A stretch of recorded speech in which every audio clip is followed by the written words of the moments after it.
All right, here we go. I try to vary that sometimes, you know. Most of the time I just go with a normal, cadence and tone that I usually do, but every once in a while I try to change it up. How was that one, Frisky? Would you say? All right, here we go. Oh, This is okay. another 2v2 on a custom map. This one is not Exclusion Zone. This one is not Sand Trap. Oh They yeah. intended to pick Sand Trap, but they didn't. That's okay. Instead, we're in the weird Crater Valley Pimple face with Mosh Pit Beppos. Yeesh. Why did they not pick Sandtrap? I thought they said Sandtrap. Who's Because they picking? don't listen to you. Who that? Listen to themselves. They're the ones that said it. I didn't even say it. God. Well, they wanted you to pick the map, so we'll just say this is okay. So the Kraken and Atyla in the Tomcat Striker and the Deep Sea Osprey are our current champions. Our kings, if you will, on their second game, trying to defend their title from the quite well known from ages past, but perhaps you haven't heard of them, BboyDeyo and darkblaze47, currently piloting the Steampunk Helix and the Easter Osprey. Should be interesting. Yeah. I wonder how Dark Blaze is going to feel about these cliffs that he can't pass through. I don't know if he's seen them yet. It does get annoying, I admit. I flew around this map a little bit, and I was like, ugh. You have to really get used to it. Red team. It can be a tricky map. Red team grabbing their mid already, moving down. Oh, actually, B-Boy's ahead. So red team taking their left. Did they take their right? Carbon is pushing on traditional mid and kind of not giving the corners the attention that they perhaps rightfully deserve. Right. But B-Boy's going to finally lock down that bottom right corner, so looks like Carbon's actually coming a little bit ahead in this opener with better position on the mid. He's already cleared out most of these neutrals. They have been able to take their sides already now, so outpost control-wise, the game is fairly even, but the Carbon team has a lot more presence in units at mid right now. 24 to 31, so the red team has actually had an upkeep, but as of right now, that's not super relevant. darkblaze47 and an Osprey. If anyone in this game is good at mid-fight, this would be one of the ones on my list. Right. I mean, realistically speaking, old AirMech, new AirMech, mid-fight tactics have remained relatively the same. There's a couple added little twists that you need to throw in with today's meta, but for the most part, if you could stay true to the the classic micro heal tank checkers thing that has always been, then you're fine. You can support that mid fight. Kraken breaking tradition here, and we actually see both sides getting artillery, dropping a couple of Archies, although B-Boy rounds up the units and pushes in. Oh my gosh.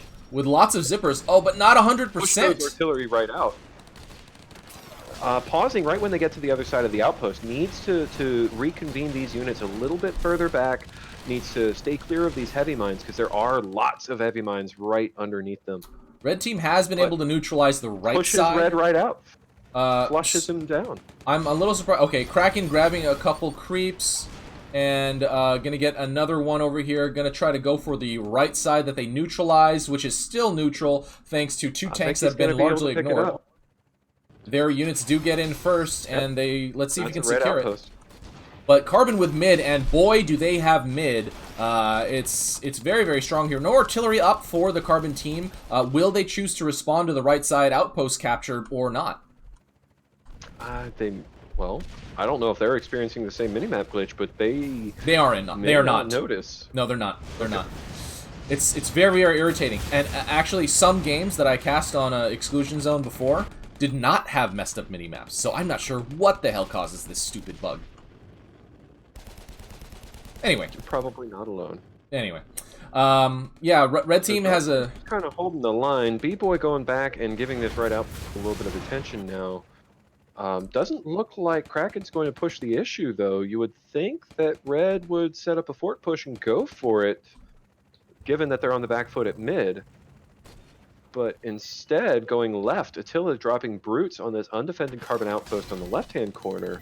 But not enough And brutes to take the everything post. except middle, and transitioning into Bucky's at middle is going to be able to get more DPS in. Middle does get neutralized, and now that Carbon Team is responding, is going to start losing a lot of units. But red team has not been able to take right side yet. Oh, sorry, left side yet. Right side has been. Oh, actually, those brutes, zippers. though. Right. I mean, they're so strong. And Okay, the zippers immediately go down. They got the counter. Yeah, brutes are going to absolutely shred zippers. Sadly, BboyDeyo and darkblaze not bringing an Aegis, so unable to really counter these Buckies effectively, and is just losing everything in mid. So the upkeep advantage is just starting to snowball here for the Kraken and Atyla. Yeah, it looks like the Carbon team flying around, not really sure what the best play would be here. Still trying to make a decision. Basically have lost all of the side outposts to the red team. The red team has left side, they have right side, they have their sides, and we do have a butcher line coming in for the red team to the Carbon mid. Doesn't look like the red team even cares. They have been able to back cap this center close with butchers. Ooh. Oh boy, that is painful. That's going to be tough. Finally doing the Dillo push towards fort from the bottom right. So Kraken going for the throat. BboyDeyo hasn't scouted it yet. No one's scouted it on the Carbon team. It's been less indecision and more pathing, that you want to get somewhere, but you don't remember how to fly there physically. And I guess that's one of the pitfalls of new maps. You really have to learn the pathing, know what the best avenues of approach are, where to ferry, where not to ferry, where to push, when to stop, all that stuff. So, yeah, you're probably right. It's not necessarily that they weren't sure what to do because of, like, strategic confusion or whatever, but they literally just needed to be more familiar with the map, and that's kind of the point of this event, I think, honestly. Carbon's actually cleaning this push up. It was a little unexpected. I figured that would be game, but that was a really effective Tank Tetris defense. Yeah, wow, that was impressive. To take out everything. I guess the million-dollar question at this point is, do they have Lunchbox? And they retook their close outpost on the hill. They have lost middle, but there's nothing left on the left-hand side. Carbon Gemini going in, going to be able to clean that up. And then on the right-hand side, there are 3 red Longhorn on defense, so not going to be able to capture the right-hand side without a little bit more. Yeah. Red losing control of their units in a train of death from the middle straight to the fort. BboyDeyo should be able to hold most of this off, but no Lunchbox means that the little trickle of damage might actually be able to do it for them. And the funny thing is, on Labyrinth, you kind of don't expect fort drops to be a large portion of the game. Not a major, point of the gameplay, because the accessibility from fort to fort or post to fort is not that great with all these walls blocking. But they've, Red's just losing everything they sent for middle. With no mech support, that's what happens. darkblaze got pushed off the left-hand side. Red counter-pushing with a couple of Longhorn. Atyla, this might be the force to do it, because now that Carbon is counter-pushing again, trying to take that outpost on the hill, gonna need a new round of tanks or they're going to lose their fort. I mean, realistically speaking, I think Carbon made the right move, because they'd fallen so far behind that if they can get this defense up, that might be the only chance they have left, but I don't think this defense is going to work. Lots of damage being poured down on the fort, and that's going to be it. Would have been good to see a Lunchbox, would have been good to see an Aegis, would have been good to see better player navigation, but I think the cliffs really got to them.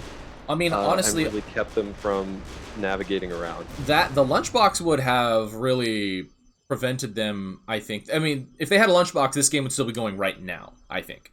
But would it have been the solution to their problems? Maybe not totally.